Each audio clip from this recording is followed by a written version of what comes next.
যে কোনো ভক্ত ভগবানকে ভজতে ভজতে এমন সময় আসে যে ভগবানকে ভজার মতো পথ হারিয়ে ফেলে।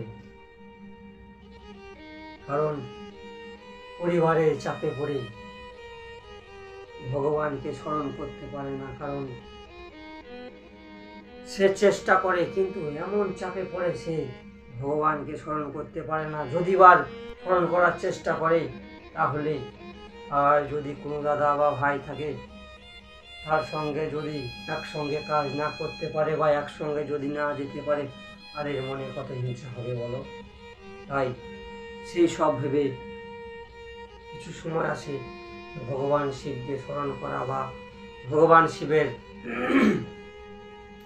সেবা করা যায় না। ভগবান শিব আমাদের হৃদয়ে থাক, সব পাপ ধুয়ে যাক।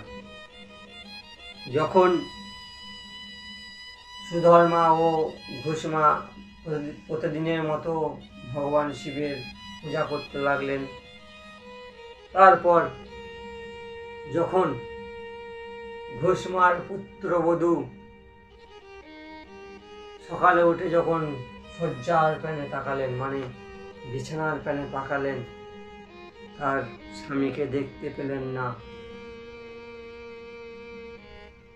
তার শয্যাতে দেখলেন কিছু টুকরো পড়ে রয়েছে, তাই দেখে তিনি অত্যন্ত দুঃখিত হলেন। কারণ যে স্বামীহীন সে জানে তার কত দুঃখ, কারণ স্বামী ছাড়া তাকে কেউ বোঝে না।